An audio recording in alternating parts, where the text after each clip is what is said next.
Meeting of the Tiverton School Department. Please stand for the Pledge of Allegiance. I pledge allegiance to the flag of the United States of America and to the republic for which it stands, one nation, under God, indivisible, with liberty and justice for all.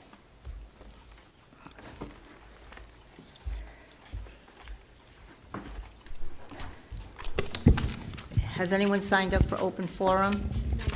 Thank you. May I have a motion to approve the consent agenda? Mrs. Pavo, may I ask to pull item 4C from the consent agenda for comments? Okay. 4C. I'll make a motion to approve the remaining consent agenda. Second. So moved. All those in favor?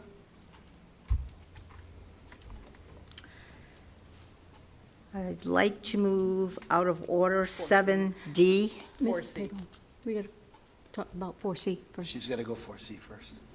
Oh, I'm sorry. Why she Okay. wanted That's okay. So, Mrs. Farnworth, would you like to address 4C, Safety Committee minutes? Thank you. Obviously, Dr. Larkin's not here, but Mike, you're on that committee, right?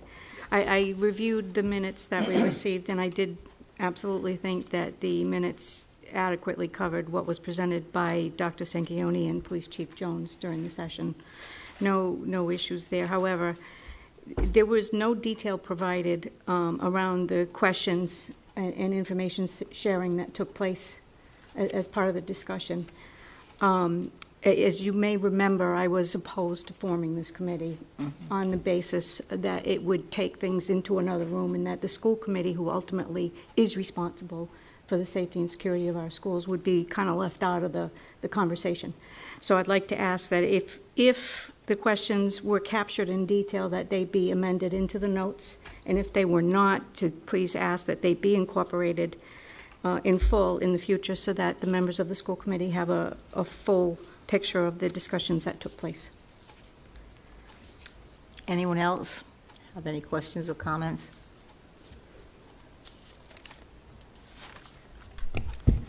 So I'll make a motion to accept those minutes. I'll second that. All those in favor? Against?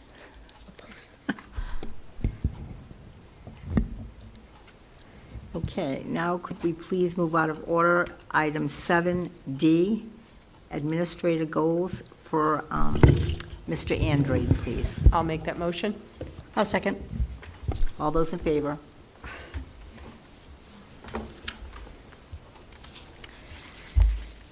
Dr. Sanquioni? Well, Mr. Andre joined you at the table. As you know, he's our tech director. He has some goals that he's going to present to you for this upcoming year. I appreciate you letting Danny go first. Danny is the assistant varsity girls soccer coach, and they have their senior night game tonight. So we're going to get Danny up there and have him do the other part of his job. So, Danny, all yours. Thank you, and thank you guys for letting me move forward here. It means a lot to me and the team outside. So I'm going to start off by just mentioning the people that we have on our staff here. So it's me, Daniel Andrea, Director of Technology, and Katie Bear, our District Data Manager, Marco Pimentel, our Technology Specialist, and Shelly Camara, our Computer Clerk.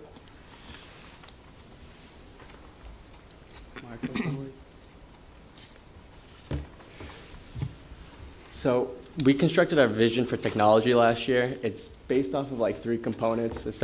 I read this to you guys last year, but I just want to talk about it a little more in depth. So the first paragraph kind of focuses on students and how we use technology in the classrooms to get them more engaged, and how it gives them a sense of responsibility with their devices, and that's one of our what we want to teach in our young students. The second part is our educators and how we give them all the assets they need to do their job to their best ability, ultimately helping our students and giving them the resources they need. The third one is how we help our administration, streamline a little bit of our back-end processes and admin and in hiring. That way we have more time to focus on our needs of our students and our teachers. And then, the last paragraph up there kind of just speaks to all that, how the school becomes an environment where all students and staff have ready access to a full range of technology, software tools, and applications. so, they could do their jobs and help us move the district forward. I'm going to talk about 3 goals today that's focused on our on our technology team, and then one that's more my personal goal. The first one's going to be what we do to support the portrait of a graduate. So I know this has been presented to you guys in the past, and it's kind of our core values on how we help kind of give like the streamline of, for teachers, how they can, I'm looking for a word here.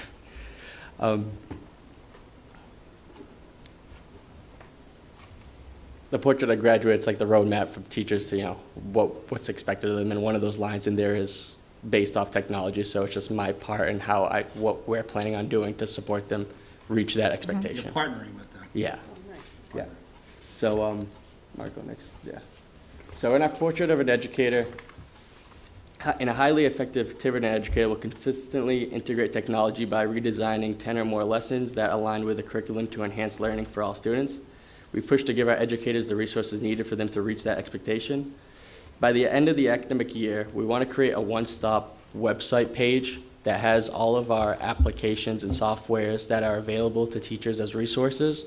We feel like this will help new staff coming into our district, whether they get hired halfway through the year.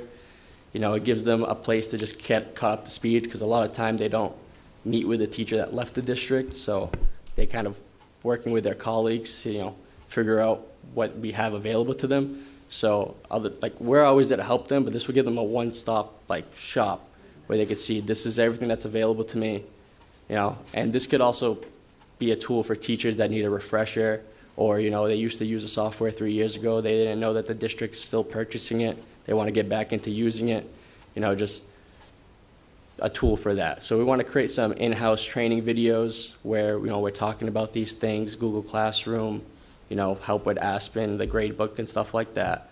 And then also just, resources that we get directly when we work with these companies, because they offer us a bunch of trainings whenever we renew and we purchase.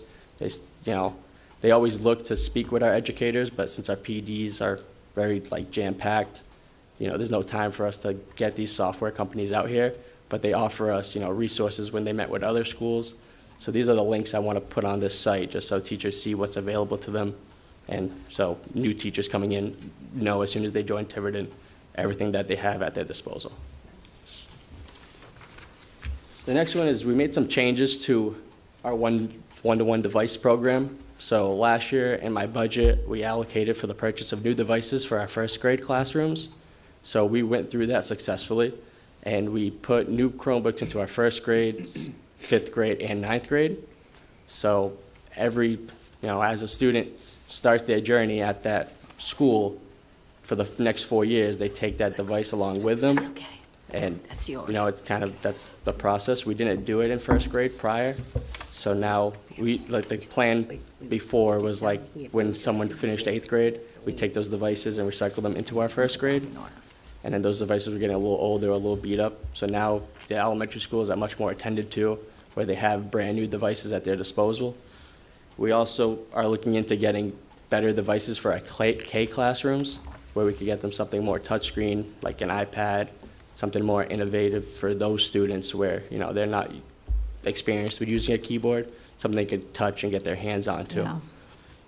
Makes sense. We're also looking into our carrying cases that we give the kids in the 5th and the 9th grade, because those go home with the kids. We see a lot of times we give them these bags that they put their device into, but the kids don't tend to use the bags because it's just another thing to carry with them to school. So we want to look more into a hard covered shell, kind of like we use to protect your phone.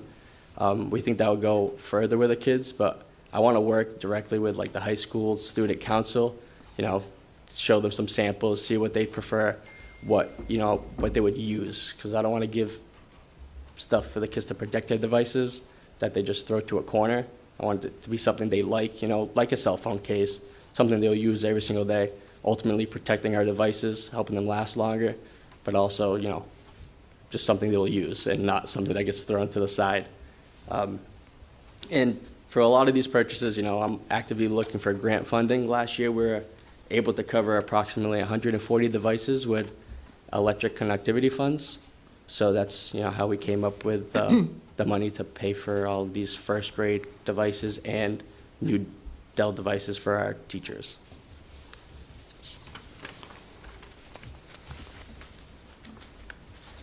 So the third thing I want to talk about is safety and security. Within the next fiscal year, we will comprehensively upgrade all of our access control point systems and replace and expand surveillance cameras at all locations, utilizing SVPP grant funding and the funds allocated by the town.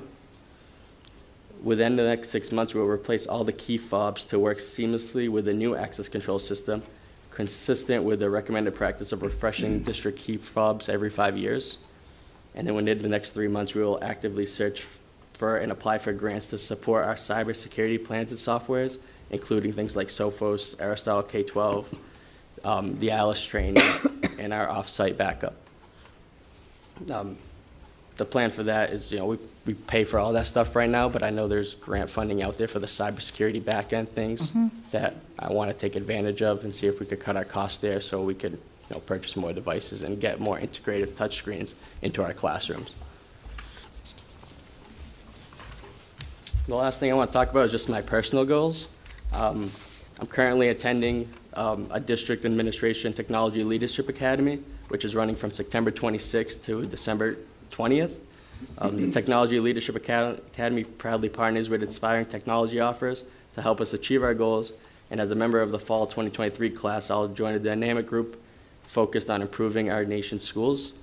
So it's a course really, as I'm a young director in my position, working with other directors that have been in my shoes before, making those networking stuff and just talking about how we could use new technology. AI is a big conversation we have just in our district, and just, get myself out there, just meet people that have been in my shoes. I've also submitted an application for our department's technology innovative initiative, and I aim to receive that award, which I won't know about until like January 2024.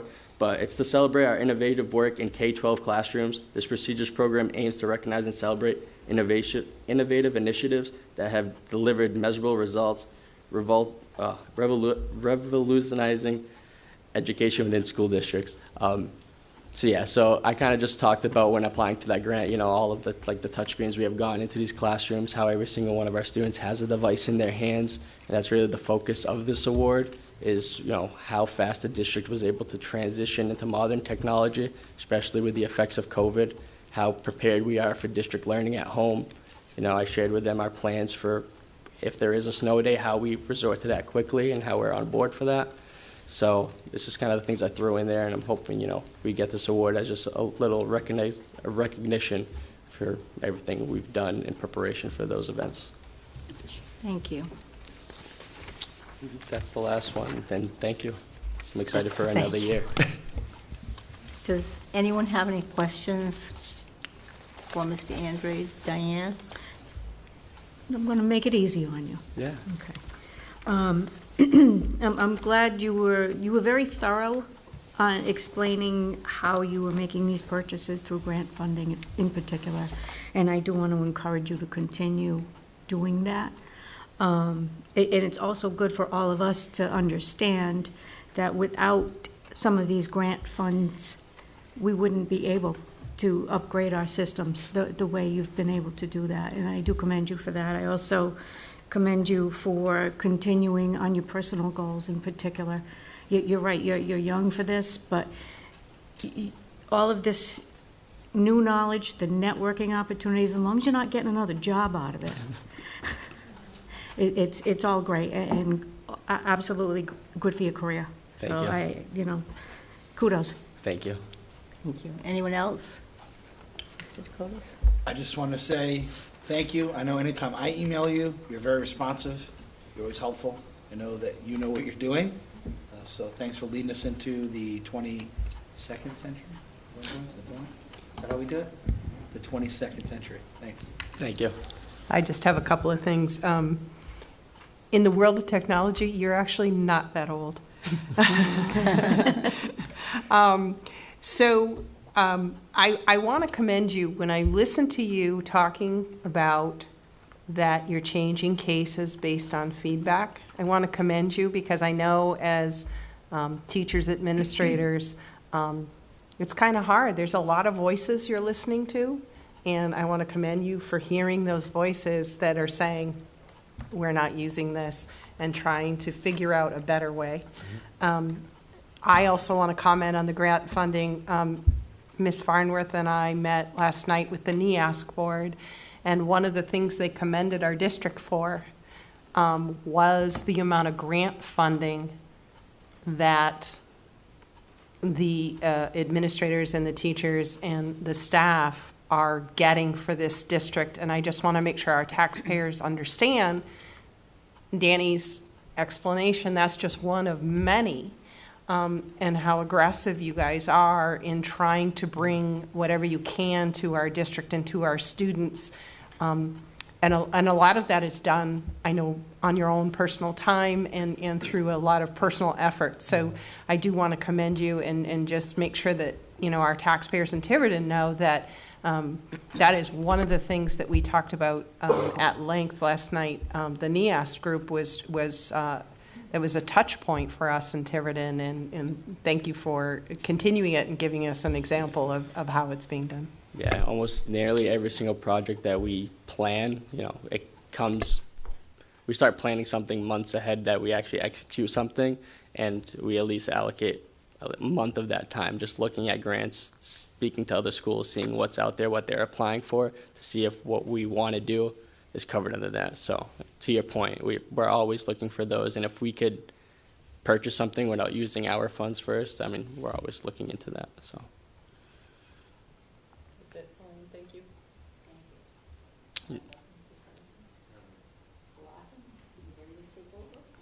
Thanks, guys. Thank you.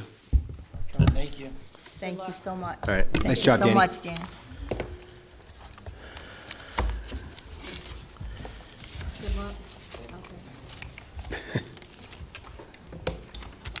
Young in years, perhaps, but wise in the ways of the world.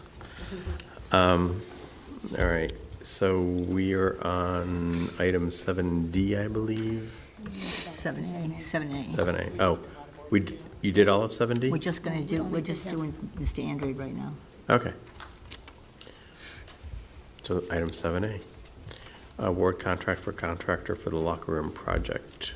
Dr. Sanquioni. Thank you, Mr. Chairman. I provided you an updated document in front of your seats this evening. It's has the Peregrine letterhead on top of it, and it's really just a recaptures what I gave you in your packet. So we had 6 companies respond to our bid for the locker room project.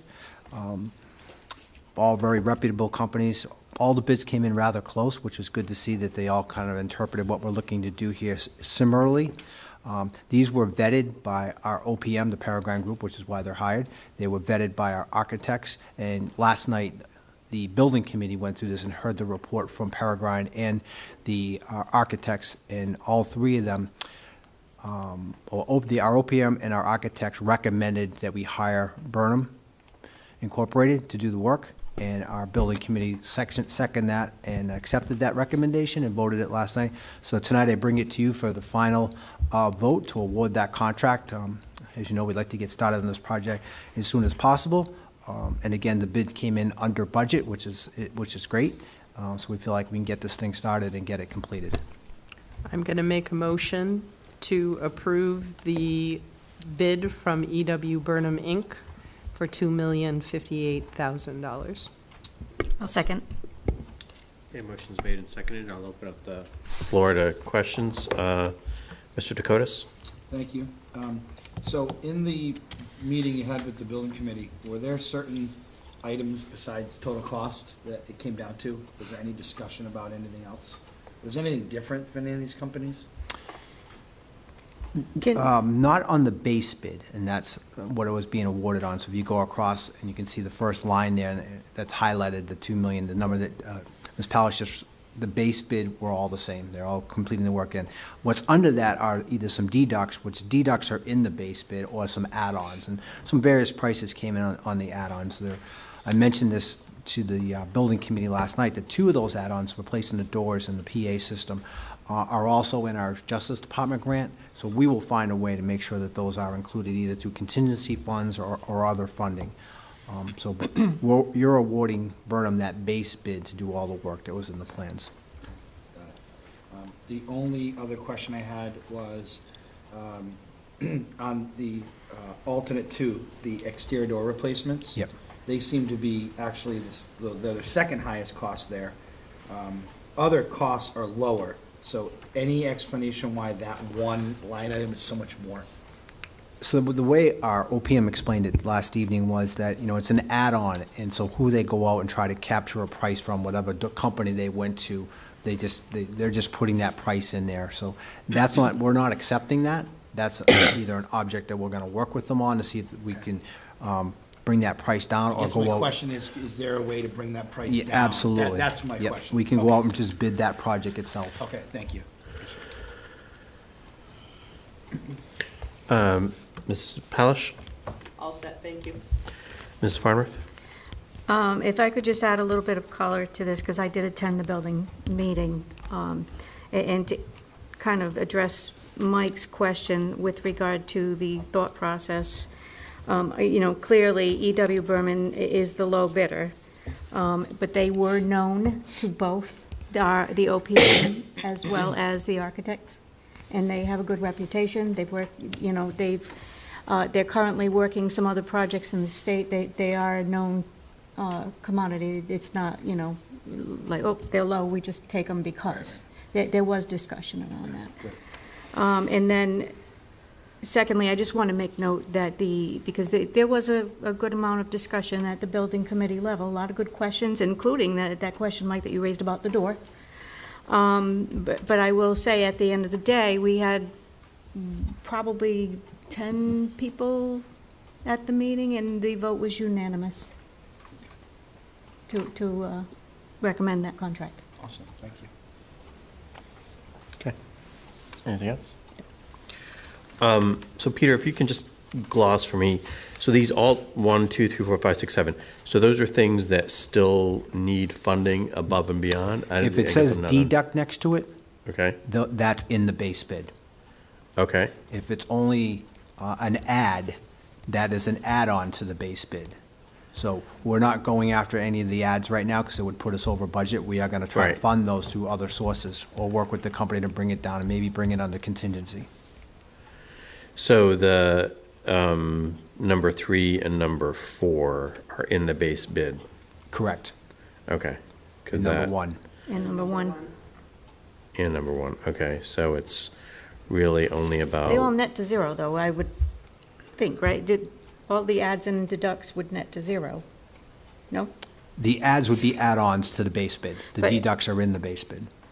Because if you look at the column, you have the base bid, you have the total, they're the same. Yep, So if you're looking at a column, the accountant in me says, plus, minus, they all must, no? No, no. Yeah, so the ads are, Not so number in- 2, 5 and 6, and right? 7.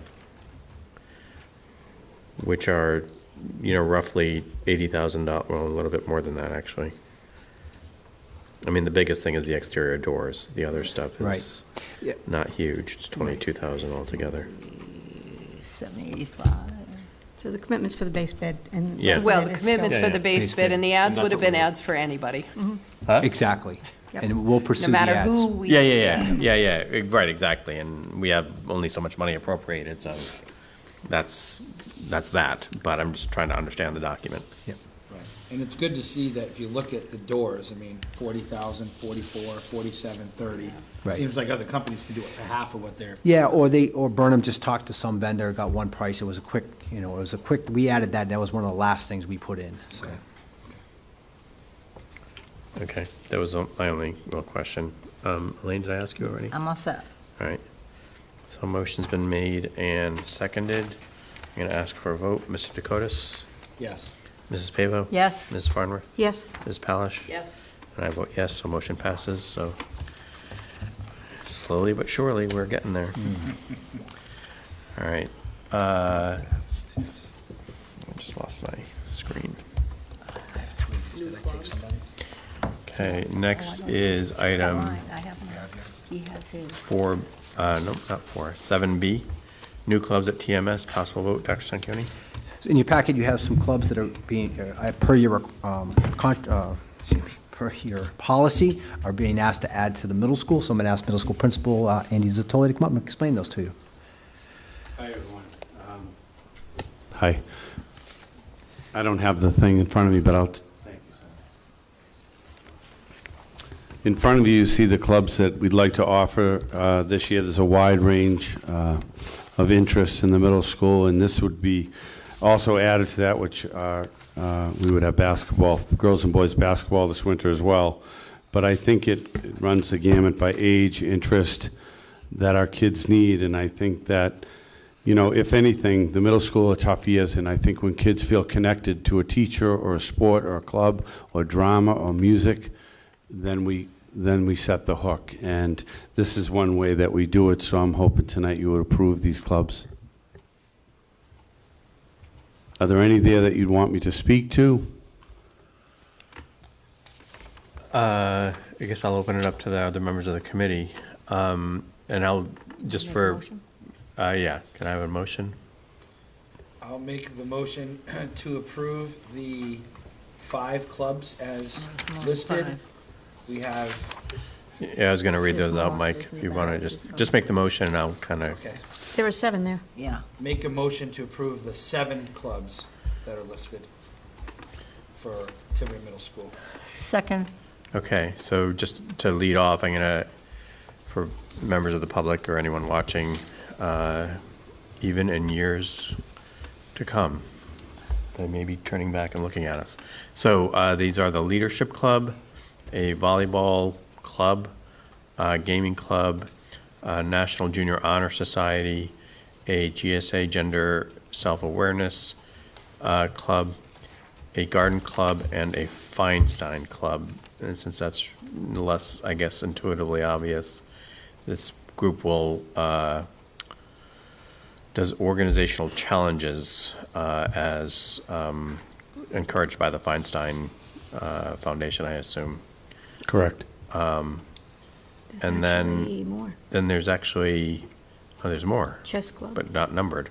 So a chess club, an anime club, Japanese cartoons and animations, for those of you unaware of that, and a book club, where a library will be open to students to pick up and discuss books together.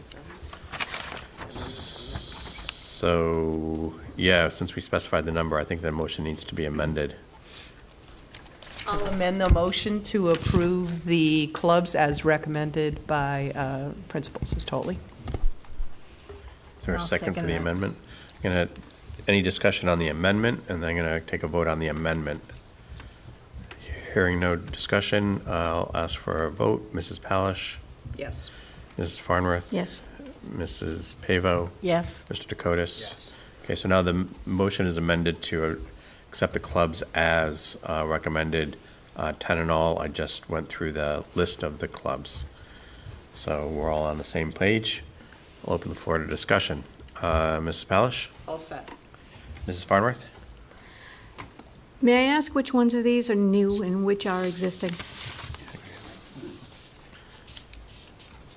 Because some of them, yeah. I believe, seem like they've been Some there. of them- looking quickly, the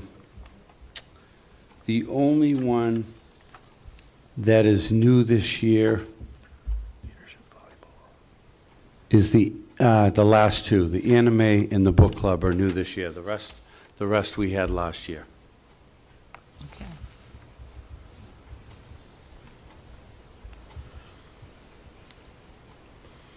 You still on the floor? Anything else, Diane?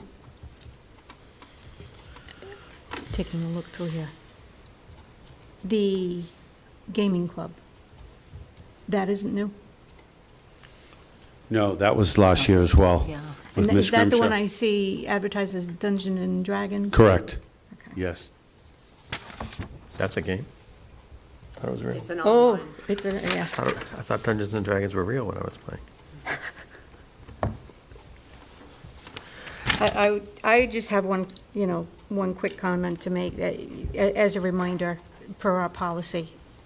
Before you start any new clubs, the school committee needs to be approving the club before it actually goes into play, and that is according to policy 481.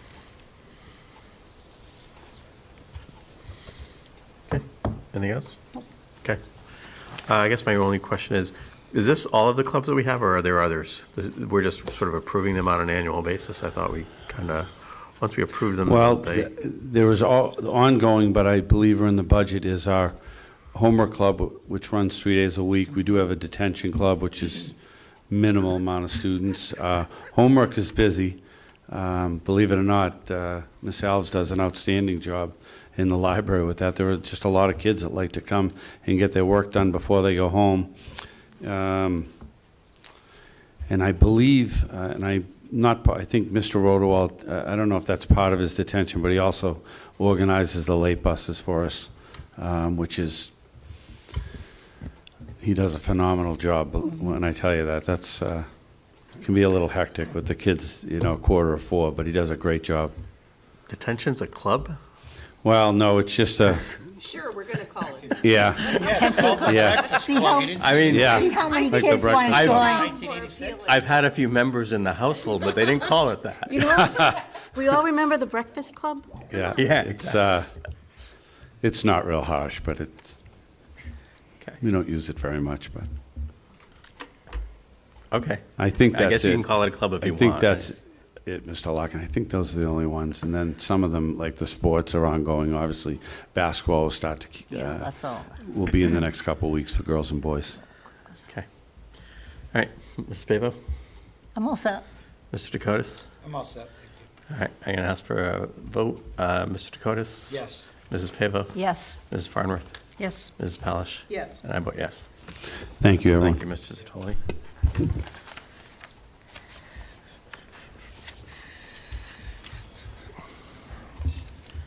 All right, we are up to item 7C, high school assessment data.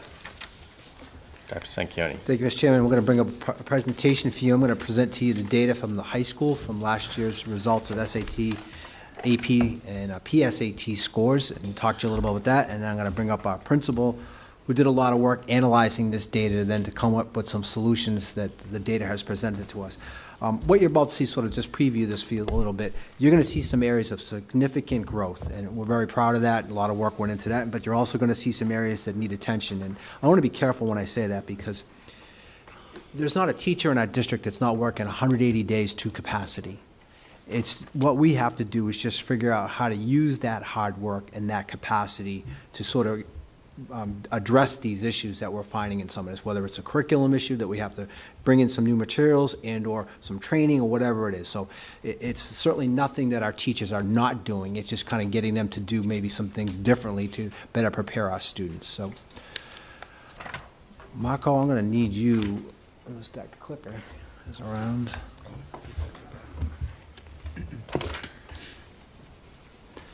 So why I'm getting that over here, I'll start on this slide here.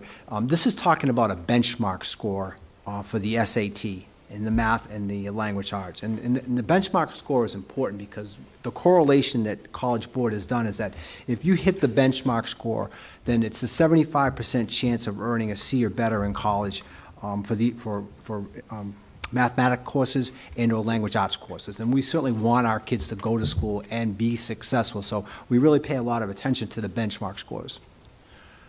So when I go here, I'm showing you the results of the 11th grade, last year's 11th grade, when they took the SAT.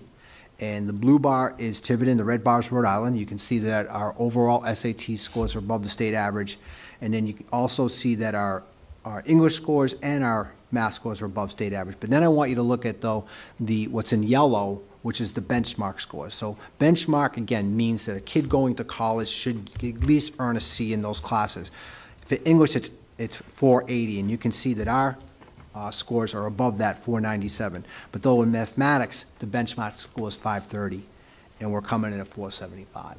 And so we've got to find a way to get these up because, again, that correlation shows if we can get our students at that benchmark, they will do well in college. So it's been addressed, and again, Principal Kraeger will come on at the end of the data to talk about the changes we're making curriculum-wise and teacher-wise. Another way to look at the data is longitudinally, And so this is 3 years of scores here at Tiverton. So it would have been, this year's seniors, then the class that's currently freshmen in college, and the class that's currently sophomores in college. And, certainly we'd rather see the bar go a different direction. I would say to you, overall, the scores are flat. Statistically, there's not a lot of difference there at all. They're kind of hanging in that, combined rate of around 980 to 972. And then you can see our math scores and our English scores, again, really just staying really flat. And so, again, we're going to speak to you about, again, how do we start moving this bar forward. We also track PSAT, and PSAT also is a great indicator for SAT, but also has benchmark scores. Again, correlating to how well students would do when they take courses in college. So this is looking at last year's 10th graders. Red is Rhode Island, blue is Tiverton, and you can see that we outperform the state, which is what we always expect to do. However, the ELA benchmark is 410, and we're way above that. And then the math benchmark is 450, and we're just squeaking above that. So again, we've identified this, we've done an item analysis of these questions, and we're going to talk to you about how to address that. And then longitudinally looking at the PSAT, so looking at the last 3 iterations of it, again, you'd rather see the bar start going up, because we are putting a lot of work into addressing the issues that we're seeing. Different groups of kids will perform differently. We certainly want to put a lot of work into our curriculum that would raise these scores. And again, we'll talk to you about those solutions. But you can see, again, I would classify our PSAT scores as flat.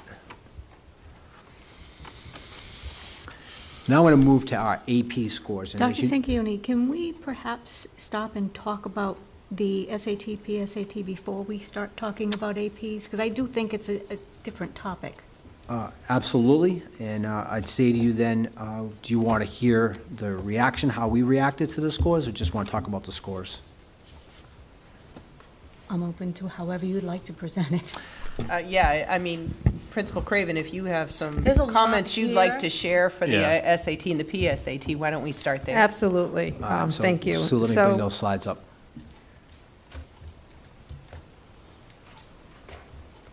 Okay, I'll start you on math.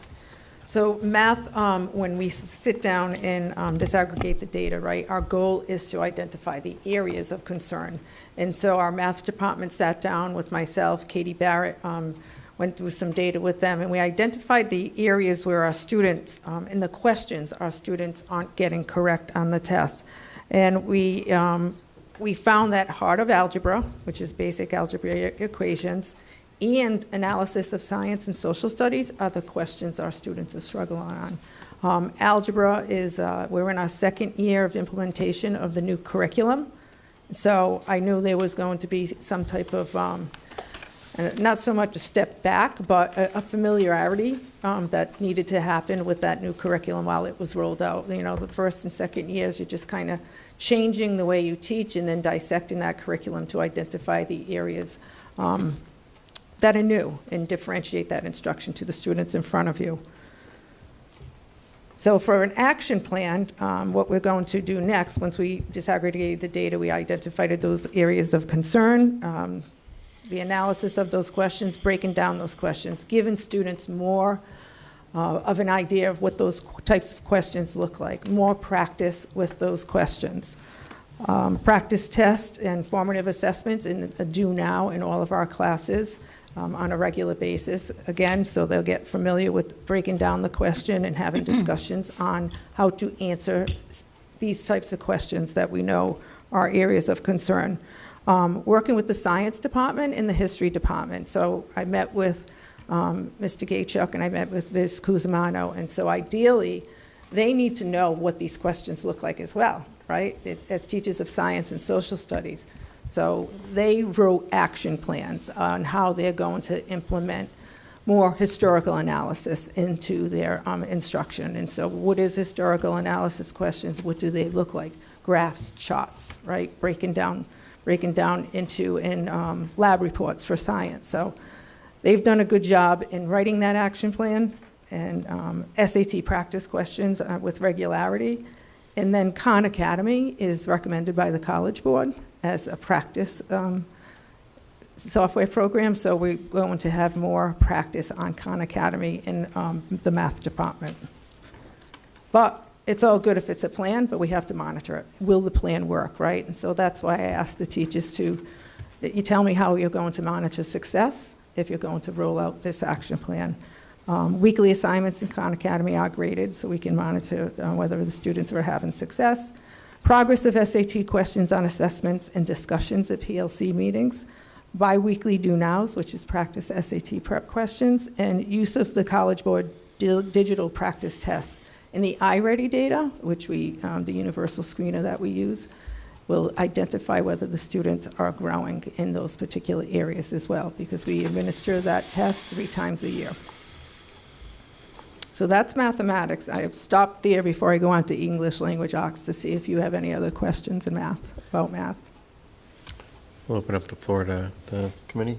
I actually have one real quick one first. So when you say that there's science and history involved in the math section of the SAT, does that mean that there's a word problem, for want of a better kind of term, that actually is giving you historical data or scientific data, and it's framing a math question around that? That's Is that correct. what that means? That's absolutely that is correct.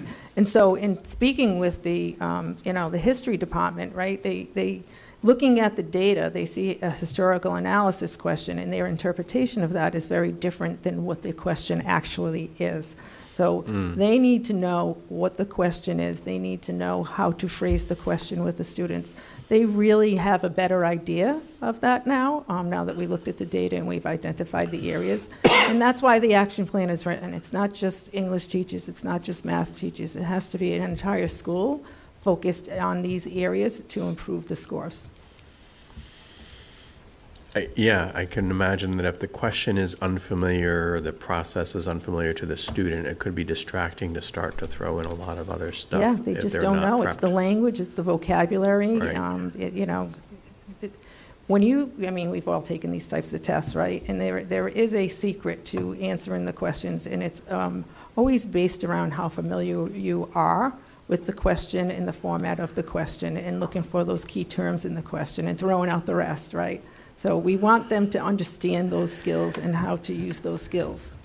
Well, dare I say, that's probably why people accuse the SAT of some cultural bias. Correct. I mean, that's the type of thing that it stems from. Right. So anyway, others, Mike? Sure. Mr. Curtis? Thank you. So You're two welcome. things. The first one is my comparable would be like star format for an interview. Right, so some people go for an interview, they're great interviewers, but if they're not prepared for the star format, right, situation, task. I know exactly what you're talking about. Right, exactly. So we have smart kids taking these tests, but if they're not familiar with the way they're being asked, they don't get it. They don't get it. Right? That's Is that correct. a good analogy? Absolutely. And that's part of the action plan, and that's why we need to integrate this more into our regular day-to-day instruction. So that's a great analogy. Yeah. Because I'm really good at STAR, but other people aren't. They don't know how to do it. You have to know how to do it in any case. Second one is, now that we have paper almost a year under our belt, and maybe this goes to superintendent as well, any correlation if it's going to help this at all? And I know it's a tough question, right? Because we're paying for this. It's something we Right. had spirited debate about. Is it going to help this? Yeah, and I'll actually have Peter answer that, because they did have a meeting with paper yesterday, Peter and Principal Zitoli. I unfortunately couldn't be there because I had the NEASC visit, so I'll let him speak to that. I know, but it might be too early to make a correlation to the data. What I can share with you is usage. So usage tells us that kids are going there, and the usage is one of the highly districts using paper across the board. And I can certainly share that report with the school committee if you'd like to see it. So kids are going in there for algebra, going in there for geometry, putting all their writing prompts in there and getting additional feedback back. So, I would think that the usage eventually will lead to great correlation and will be a factor in raising scores. So that's probably another. And I'm sorry, just not to cut you off, but in paper, there's SAT prep and SAT help built in. So our students are going to get that added benefit of, because we have that product. I'm sure 1 year isn't enough to really make a decision on anything. Usually at least Right. 3 years gives you, I think, an average, but like, again, I know my kid's using it.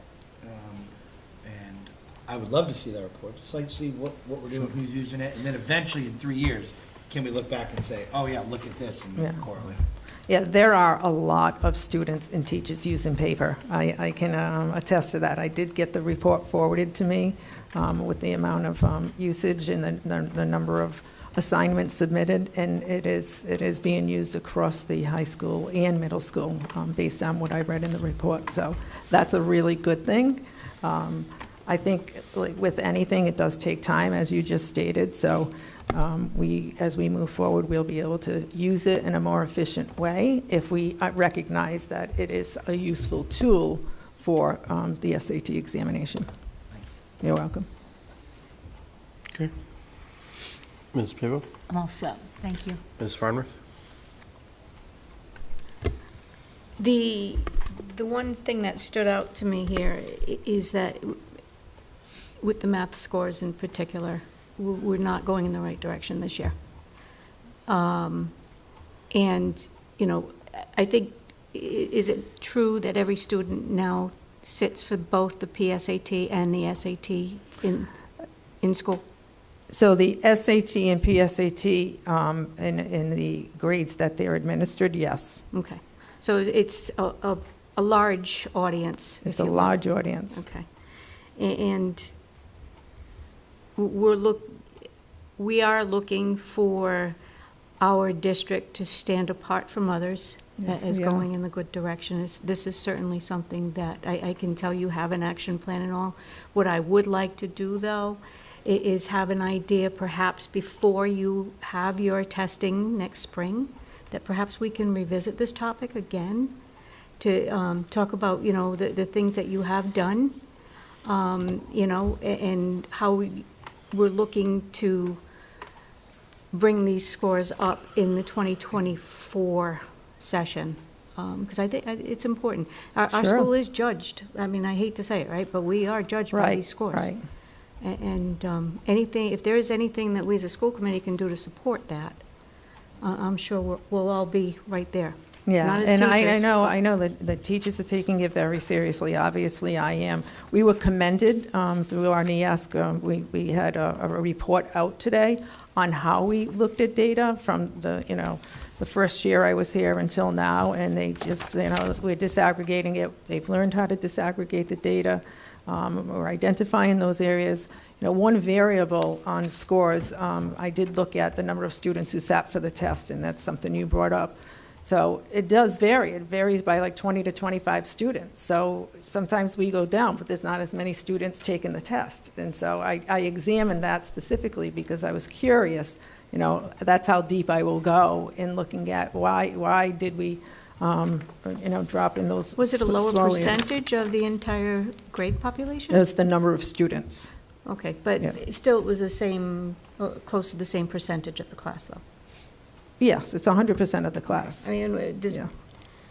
enrollment's dropping, get it. Yeah. That is going to be a factor. It is going to be a factor, but that's not the most important factor. The most important factor to me is making sure that our students make the gains that they should be making. Okay. Ms. Palish? I was just going to reiterate what Principal Craven already said, that I'm now on year 14. I have seen it goes up, it comes down, it goes up, it comes down. And as long as we're making sure it's not a downward progression and consistent progression, I think we understand that and we have seen it. And then the other thing that I just want people to understand, we don't teach to the test, because to Mr. Dakotas' point, we're trying to teach people how to take the test. You had a probably much better example. We do the same thing with the CPA. We try to teach people how to take the test, Right. because the theory they understand, the basics they understand, but you do have to know how to take a test. So I just want people to understand in the public that we're not teaching to the test, we're trying to help to teach. Right, how and we to teach take. to the standards, and the standards are on the Yes. test. So that's Yeah. another factor that's important to highlight. And, Many colleges, as you know, have gone SAT score optional, right? And so our students, really don't, I think, depend on the score as much as they used to depend on the score if they're applying to colleges that don't expect them to submit scores. And so it's all of these little factors, but regardless of any of that, the big picture is we have to move forward. And that's why we created the action plan, to identify those areas and move forward. And I don't know if you brought this up before, but I love the correlation that you're making between the score and where you would be at a college class. Right. I think that's really important, because that goes beyond just, well, the SATs are needed to get, no, this is a predictive, we can predict where you're gonna land. So I love that correlation. I don't think I've seen it before, so I do appreciate that addition to the analysis for us. No problem. Okay. All right, so now I want to speak about ELA. So for English language arts, areas of concern that were identified through the disaggregation of data on SAT scores, PSAT scores, and iReady. Analysis of informational text. Again, that goes back to science and social studies, right? The informational text and familiarity with those texts. Identifying words in context, complex words in a sentence that can be identified based on the other, composition of words in that sentence. So that's an area of growth for us. And standard English conventions. Obviously, students don't write as much as they used to between texting and, many students, they just used to shorten and using words that are slang in nature to communicate with one another. And artificial intelligence is really another concern in this area as well. The action plan is to put back into the classes our English language arts teachers used to have an SAT Power Prep program that they taught at the same time as their curriculum, but we adopted My Perspectives last year, and so they had to learn that curriculum. They took a step back from the Power Prep program. They're going to start that again. They know the curriculum. They know in the places in the curriculum where they can integrate this program. Increased focus on vocabulary exposure. I met with the teachers in the other departments, right? Every department should have a word wall up. Every department should be highlighting that vocabulary for whatever unit of study they're on, so the students see the word, understand the word, can recognize it in context as well. Focus on conventions and daily do-nows, and so if you have the beginning of every class a do-now, students come in, this is a sentence, fix what's wrong with this sentence. One strategy that I stress is sometimes we always correct students' work. It's always better to highlight the area of concern and have the student figure out why that area is highlighted versus saying this should be a comma here, there should be a question mark there, whatever it may be. So that's getting them to really focus on what is in that sentence and why that sentence doesn't make sense. And SAT strategies across the curriculum. We do have an SAT class for both math and ELA that we run every year. It's our teachers, Miss Palumbo and Miss Murphy from the middle school run those classes. We've advertised. We don't get a lot of students. It's a free class for our students, but we don't get a lot of students who take advantage of that. It's difficult because they're busy. Our students are busy. And, they're in a lot of different activities, after school, clubs, groups, organizations. They work. And so, our goal this year is to get more students into those classes and to be through more advertising of those classes long before they start running. So that would be in my weekly newsletter on a more regular basis. So how are we going to monitor progress? Same way we were, bi-monthly progress, monitoring the SAT Power Prep program results. The check-ins on do-nows and targeted lessons and assessments. Continue to use the curriculum, My Perspectives, in conjunction with the SAT strategies, and the use of College Board practice tests and iReady to monitor growth.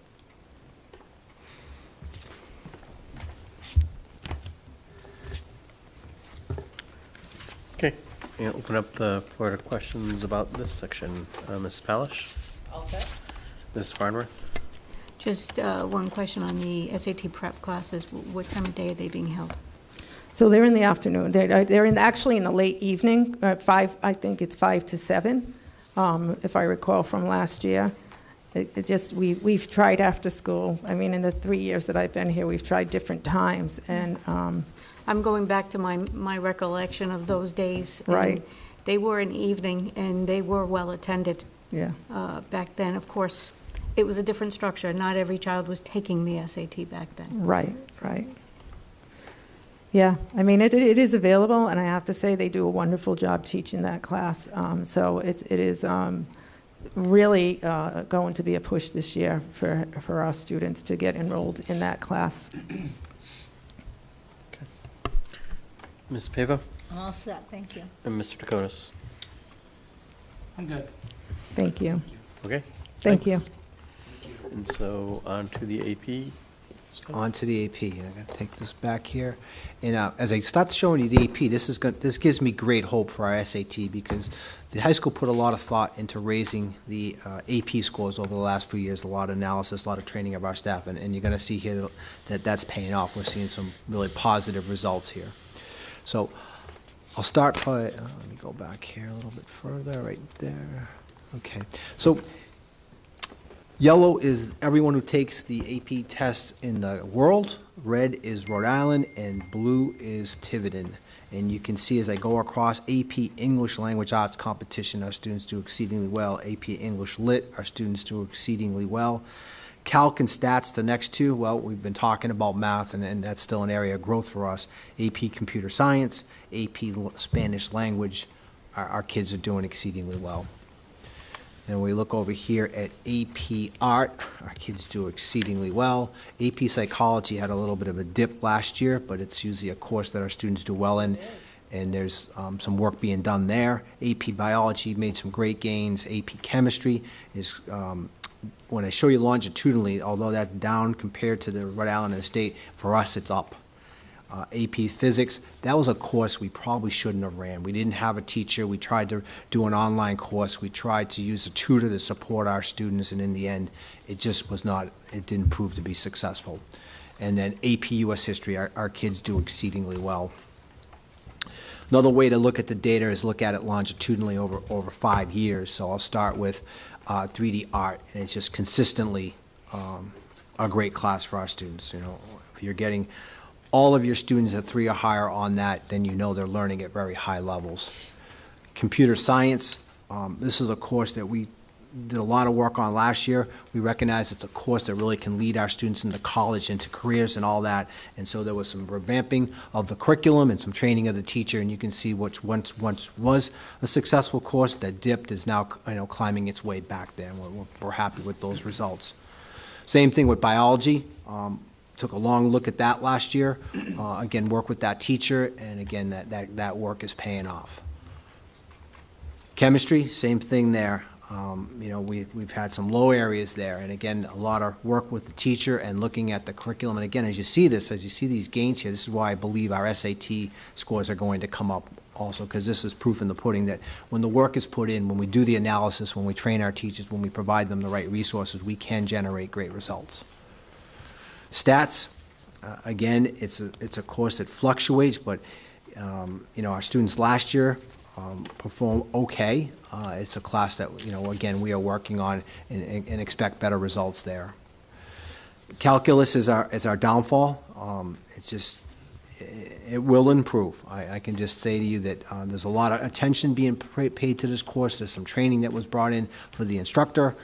We looked at the materials that person is using in the classroom, and I want to be... Peter, there's nowhere to go but up. Thanks, Mike. Yeah. I'm more than confident that 2024's scores are going to show a differential there. Our English department has always been strong, and again, last year's score stays right in that range and does really well, and that's demonstrated on both English tests, on the English comp and on the literature one. And, kudos to that English department. A lot of people work exceedingly hard, and our students perform exceedingly well. Psychology took a dip, and that's, again, we looked at that and making sure that there's a correlation between what's taught in the class compared to what's on the test, and those adjustments, I think, will pay off for us next year. U.S. history made a nice rebound, and again, that's because we paid some attention to that last year and spoke about what has to be taught, and, that work paid off an all-time high score there. So when all that is put together, even though there's a lot of great gains, a couple dips, that led us to the high school being put on the AP honor roll for both higher participation and raised scores. So kudos to Principal Kraeger and all the people who teach AP in our district. They are doing great work. There are areas for growth. We've identified them, and we're confident that they will come up.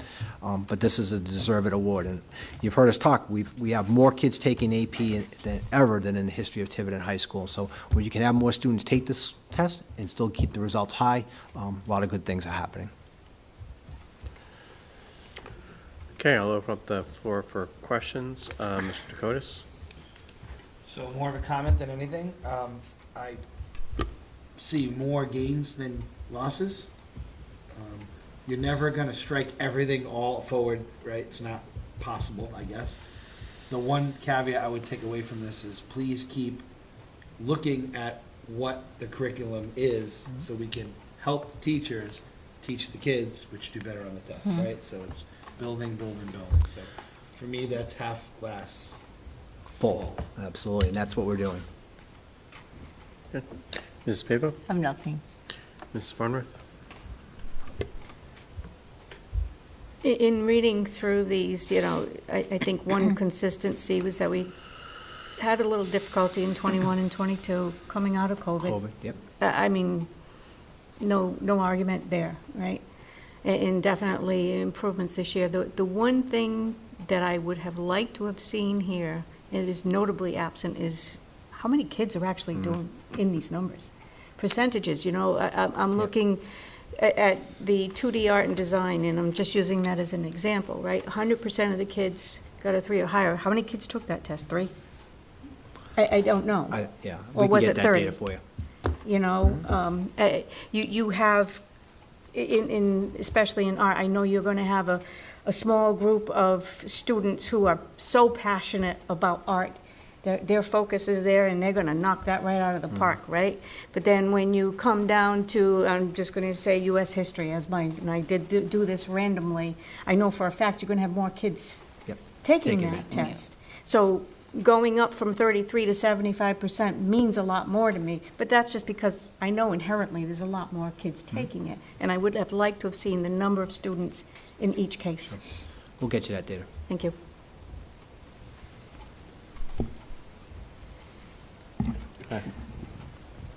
AP honor roll, do we have to offer a certain number of AP classes to be considered? How many? No, do you want to take that? So do you have to offer 12? Do you have to, how do No, it's just, they base it on the increase in the number of classes that are being offered at the high school. So, for example, we added AP Seminar, we added AP Environmental Science.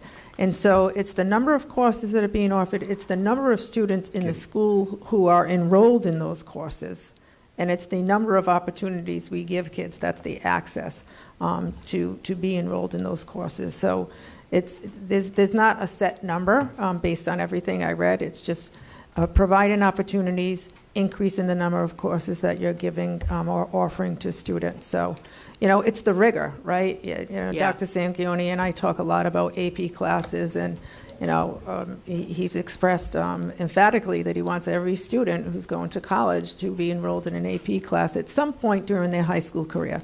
So they know what that rigor looks like, and that will prepare them. And that's what we're trying to do. We're trying to get more kids enrolled in the class.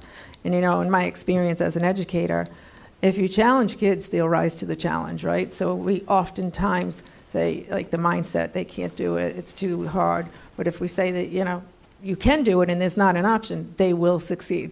So, I think that's what we're trying to do here, increase the rigor in all of our classes, not just our honors classes and our AP classes, but also our college prep classes, by introducing those students to these opportunities as well.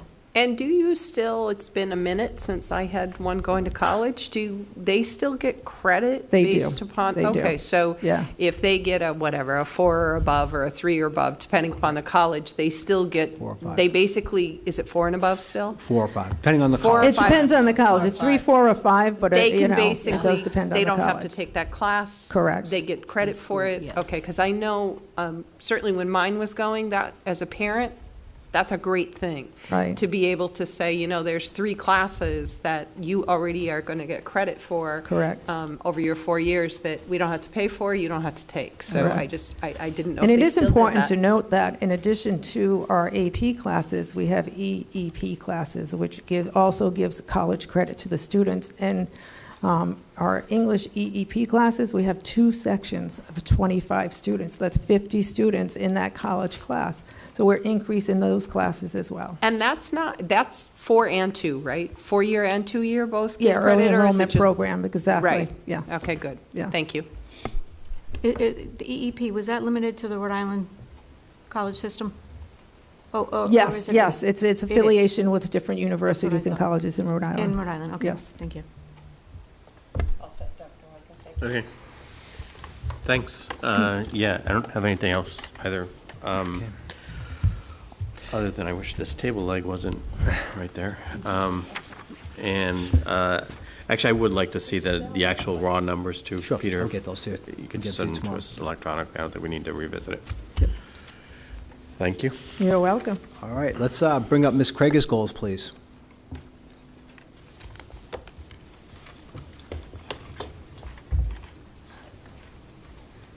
Not that one, Marco. Oops. That was last night.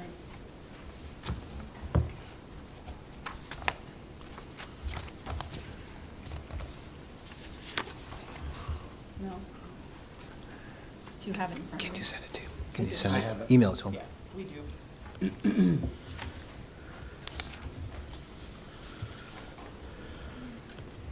Coming right over, Marco.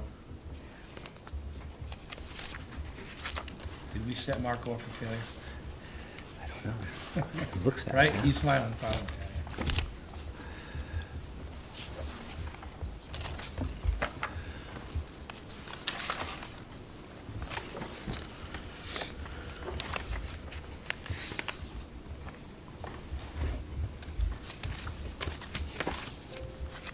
Hold on a second.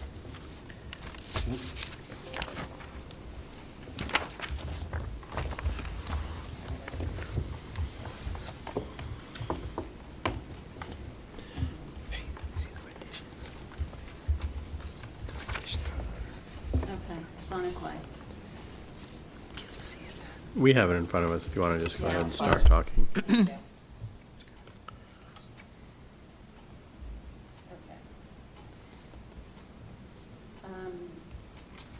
So I have, oh yeah, thank you.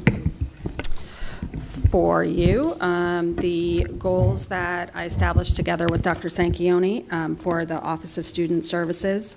Again, you hear me say this all the time, but I'm so glad to have the lens of just Tiverton here today. And although I loved that regional position I had, I'm excited just to talk to you about the goals for just Tiverton Public Schools. So the Office of Student Services on that second page, that kind of just reviews some of the activities that our office is working on. It ends with kind of "and," because there's other roles and responsibilities that will be defined throughout the year and throughout the years. But the ones that I chose for goals are all aligned to our mission statement. And then I chose a couple of strategic plan goals and our Tiverton Public Schools Administrator vision statement and strategic goals to align them to. So on the 4th, oh, this is ready to go. Do you have that clicker? Good job, Marco. I'm going to just keep going. For the first goal there on page 4, the first goal is the development of Tiverton Public Schools' independent special education department. We were able to do a quite a smooth transition from the regional special ed department to just Tiverton's, but there were certain aspects that we really had to pay close attention to and continue to do so. Over the summer, I developed a special education procedural manual that all of our special education teachers and related service providers and principals have, so they can always go back, when questions arise, they can go back to this procedural manual. All of our forms and documents that are compliant with the law are included with that manual, so it's something that can be used often. So they have that both digitally and paper version. We did have to develop our own early childhood team. So in doing so, we hired an early childhood coordinator, a early childhood screener, and she works closely with our preschool teachers and our teacher assistants in the preschool program. So we have already seen an increase in the screenings that have taken place, and that's a data point that the state looks at each year. So hopefully, if that keeps going, we'll see an increase just in our screenings alone. The CLAC group, the Special Ed Local Advisory Committee, has been established and is running quite well. We have had 2 meetings so far this year. Ms. Farnworth has been to one of those, and one last year as well. And last evening, we had a workshop where we had 14 parents attend. And in the past, when it was a regional CLAC group, we would consistently have 1 or 2 Tiverton parents. So we had 14 last night. And it's a very collaborative group, really open to new ideas. So I look forward to continuing that partnership with them. We did have to initiate and establish all the Medicaid accounts for Tiverton Public Schools. I know that doesn't sound like it's a big deal, but it's actually a big deal. And there's a lot of compliance that goes around that. So my office admin assistant, Jenna Ouellette, has been critical in really putting that together for us. And then in addition to that, working together with Amy and the business office team, we really had to develop new practices that just align with the Tiverton business office and procedures than the regional. So those are the overall strategic actions. I just like to have some performance indicators, so when we meet midterm or mid-year, we can go through these indicators, kind of see where we are at that point. And those 7 indicators there. They're centered around compliance, best practice, and partnerships. So parent satisfaction and collaboration with community agencies are kind of the partnership ones. Our compliance ones are the business and budget allocations, as well as legal compliance. And then, of course, best practices focusing around academic achievement, student outcomes, the actual IEPs that are in place, and professional development.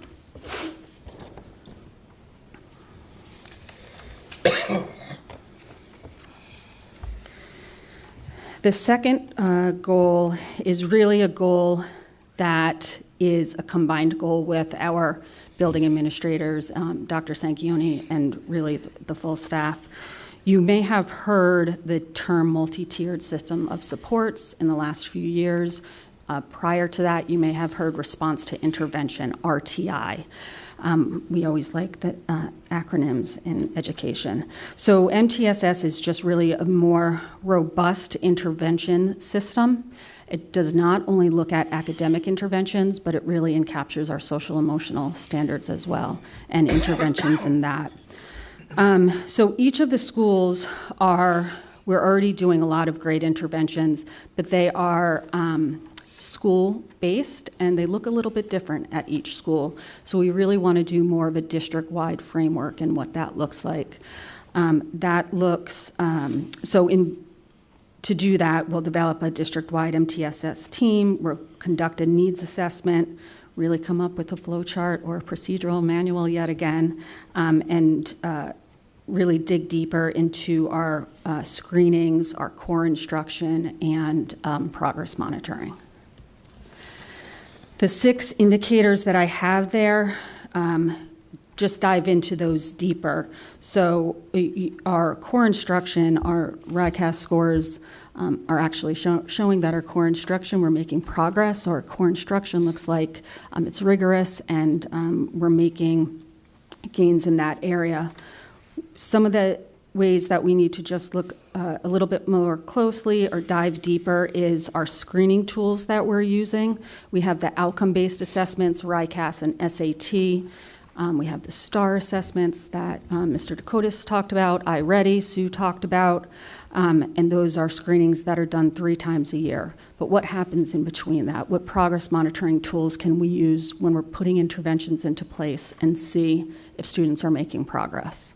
And obviously taking those to drive our instruction and our interventions. And again, that's not just for reading, writing, and math, it's also for the social emotional goals.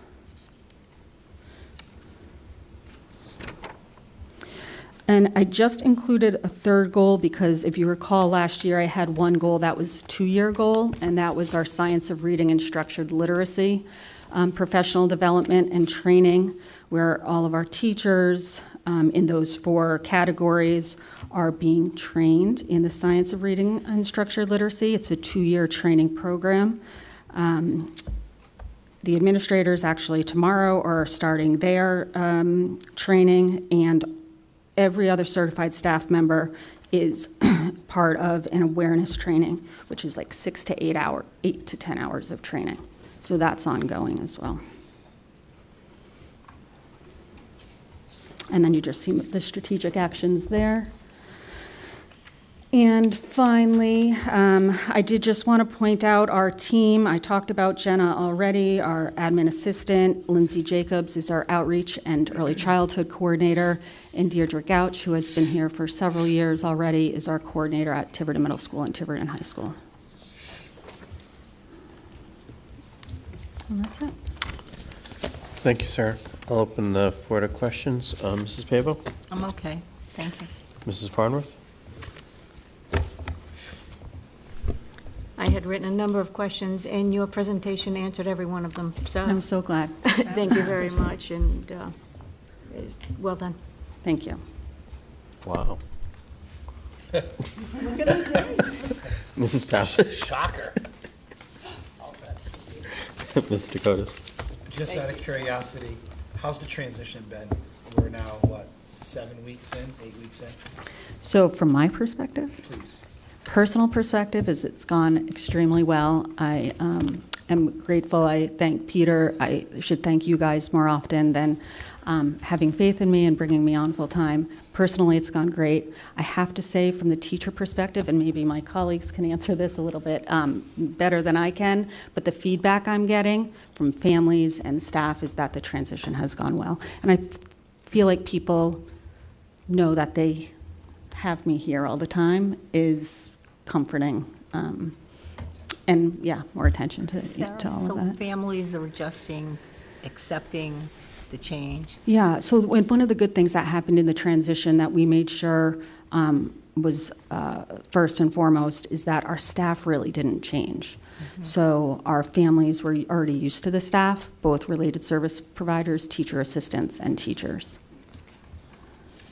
It's good to hear. We had some meetings here. We had people come, show up. I haven't gotten any emails. I haven't heard anything. So I only assume when all's quiet on the front, it's good. That's why I asked you what your opinion was. Yeah. Thank you. Great. You're welcome. Thank you. Okay. Nice job. Yeah, she can do it.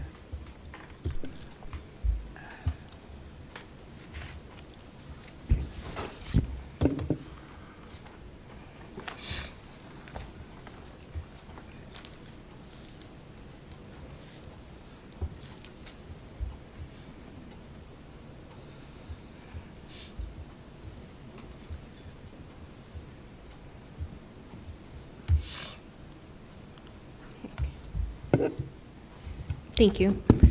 As you can see, of course, there has to be, money and all those other things. That was by Piles design. of gold. Right, piles of gold. This is what we're wishing for. So Where's that picture from? Yeah. I want to know where that is. that's in my closet in my It office. should be peanuts and crumbs. So thank you for letting me present my goals. As Sarah did, I worked with Dr. Sanchioni to develop these. And like Danny, I have 3 professional goals, and then I have a personal goal. So, Mark, if you go. Okay, so the first goal, you're probably looking at it saying, well, gee, that's your job. However, right. So, but given sort of what the committee has shared about the information that they want, about their concerns, what the town council had their concerns and so forth, I wanted to formalize sort of what I do and commit to more regular reporting. And when I say that, just from a time perspective, sometimes, I'll get to that, and then you don't get to it to the next month. And so, and as well as when Mrs. Polish and Mrs. Farnworth and I and Dr. Sanchioni were in the finance subcommittee meeting, we talked about some monthly reports that also included not only our operating budget, but our grants and things like that. So I wanted to formalize that.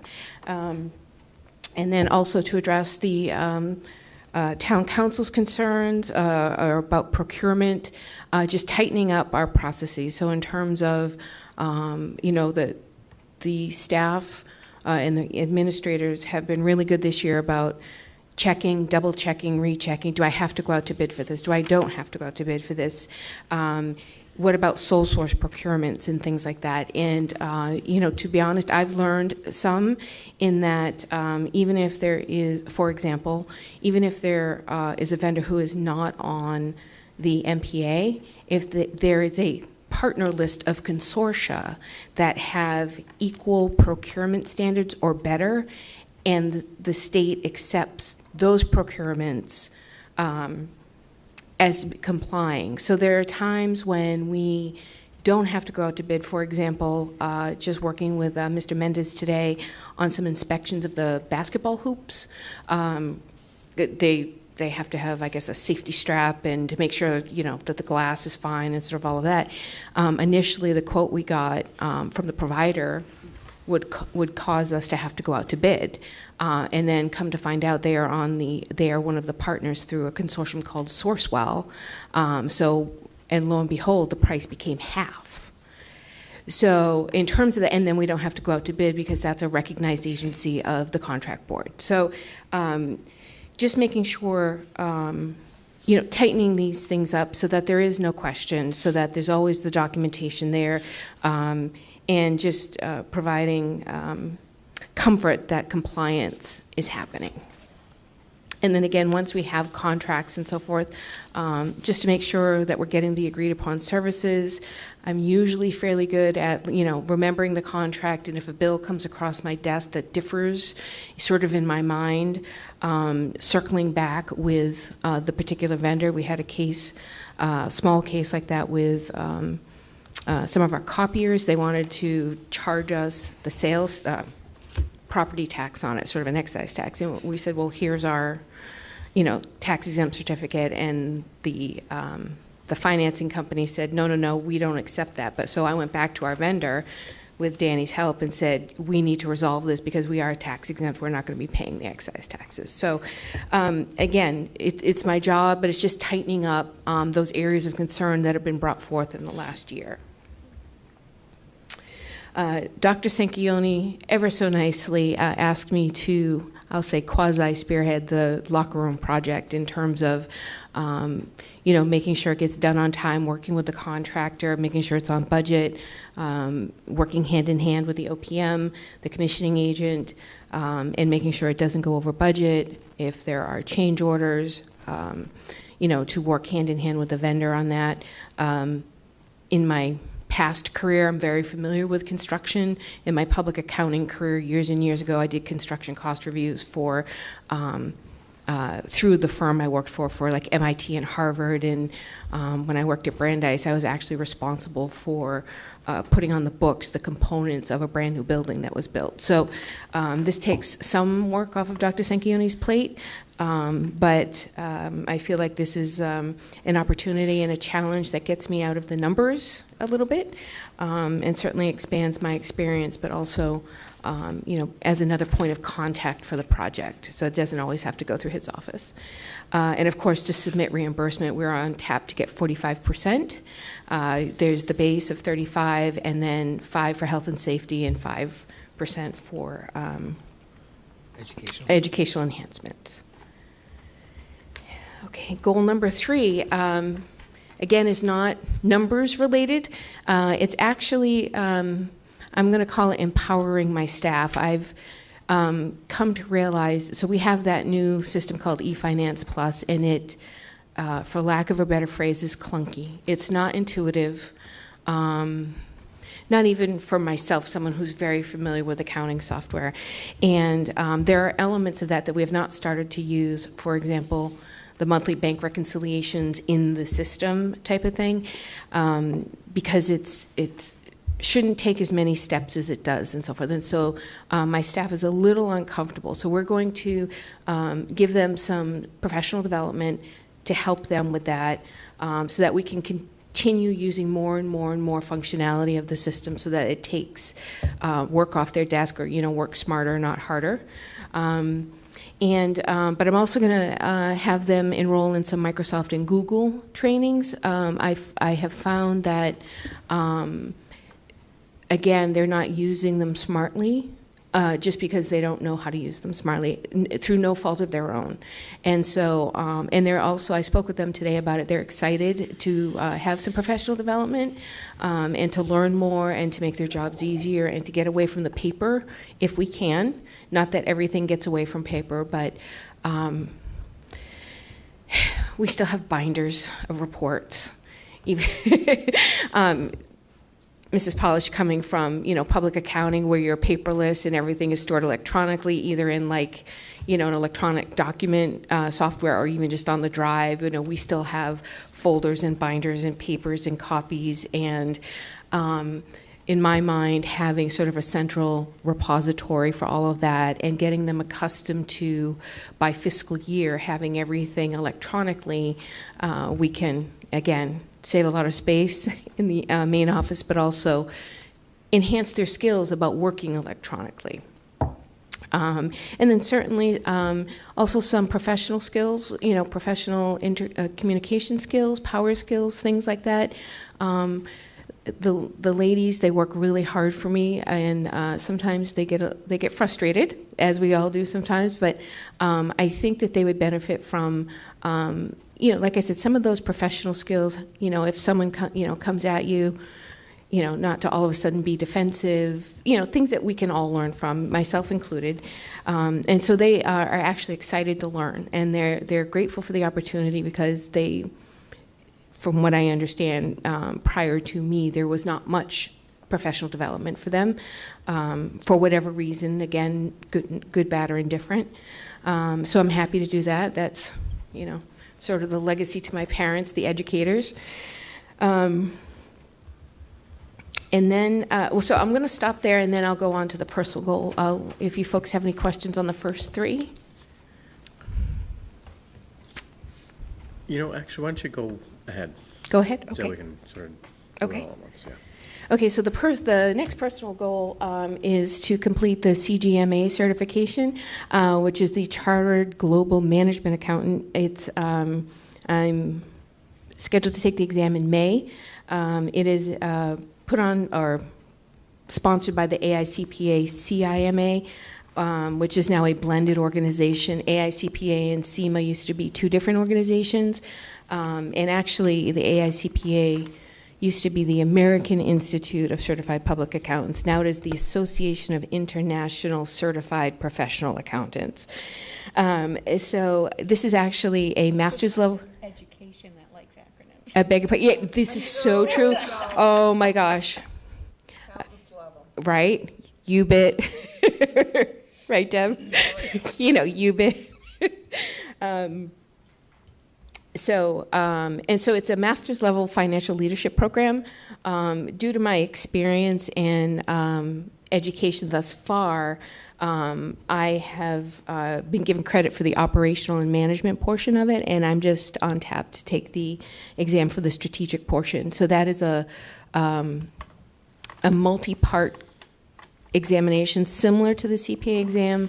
You do take it electronically, but it's 3 3-hour exams, and there are different, and you actually have to, pros and cons of a strategy. You actually have to write everything out. It's really not necessarily accounting based. It's really global strategy, business, finance type of thing. So, because I have nothing better to do than to. Great. So, happy to answer any of your questions. Okay, thank you. Mrs. Balish? No question specifically, but like I did with Danny, I want to commend you as well for listening to the feedback, both from certainly the Finance Subcommittee and just the council and members of the public, and incorporating that feedback into how can I make things better? How can I give them more confidence in what I do? So appreciate Happy to do that. that people are listening. I love that everyone is getting PD, that, you know, from the superintendent, you know, to whatever member of our staff, that we understand that people grow, that people learn, and I want to commend you. I think that's absolutely fantastic that we're doing PD for everyone. Happy to do that. That's all I have. Thanks. Mr. Dakotas? No, but you have a very difficult job, and I couldn't do what you do. So Thank you. can't even manage my household finances, really. Okay. Mrs. Farnworth? You did a great job with this, Amy. Thank you. And I do echo Deb's comments with regard to PD. I'm so happy to see, because I think for a long time now, we've focused on all of the other groups, if you will. And almost every employee of this district has had some kind of PD, but I don't necessarily think the office staff has been able to enjoy that. So, good. I'm glad you've got it in here, and I thank you. Just a couple of things. You do a really good job on the managing the FY24 budget, and with all of those explanations. The very first bullet is provide the finance subcommittee with the numbers. I think the expectation as well is that the full school committee will be provided with those numbers, as we always have. Okay. It's, you know, it's the free flow of information and transparency is the way that we will all get there, I think, eventually. And the one thing I noticed missing, and I don't know if you'll come back and say, well, it's my job, FY25 budget. I presumed that was implied. So, you know, again, in terms of developing the budget, you know, as soon as the audit is done this week, then we start on that for next week, to Mrs. Palish's point about having 3 years running at the same time. So that, while certainly to address that would certainly taking into consideration people's feedback, but I was focused on the items that were most vocalized last year, but absolutely 25 is not going anywhere, and I expect to put in a lot of time to get that done. So, And I do want to also make note of the fact that we did absolutely take note of how well you did presenting our budget requests and answering questions last year through the process, and I really do hope that you can take an even bigger role in the discussion of the finances of our district. Happy to do that. With the community, because you are the expert, and I think that's, you know, where our focus, we should all be looking to you for that, and I know you're more than adept at it, and you know, want to compliment you on that. Thank and you. Hope that will Absolutely. even be more next year. Absolutely. Thank you. Mrs. Pavo? Amy, thank you. I know you work very hard. Oh, thank you. I'm very, very happy and somewhat excited to see that you're including everyone in PD development. In the past, that wasn't always the way it was. And every everyone can use professional development. Absolutely. Doesn't matter how long you've been doing the job. Things change, and you're not as comfortable sometimes with the new programs, so I thank you for doing that. But I also want to say, don't throw those old papers away. No, we're just because keeping. someone's going to come looking for something. We're scanning them in, yes. We're not disposing of them. We are just organizing them differently. That's fine, because people No, come absolutely, no. looking So 100 years electronic, later, 100 years later. electronic storage and document management does not mean the elimination of the documents. Right. Thank you again. You're welcome. Do you have any cuneiform tablets down there? So, thank you. No, we have an abacus, though. Okay. Well, all right. So, yeah, thank you. You're welcome. I have no specific questions. I do appreciate also your taking a role in the locker room project, so thank you. All right. Next is future meetings. We have the Finance Subcommittee on November 14th, School Committee on the November 14th. There's the NHS is on the 2nd. I don't know if you guys. Oh, National Honor Yeah, the National Honor Society. Somehow, one of my kids got into that again. Not sure how. And, huh? Yeah, and You're always so proud. could be. Such a proud father. And the Hall of Fame is the 10th, right? Ninth. 9th. Okay. Okay. So any other meetings? So under Rhode Island General Law 42465A1, job performance, character, physical or mental health, superintendent goals, I'd like to ask for a motion to enter executive session. So moved. Second, Mr. Dakotas, yes. Mrs. Pavo. Yes. Ms. Palish. Yes. Mrs. Farnworth. Yes. I vote yes. We are in executive.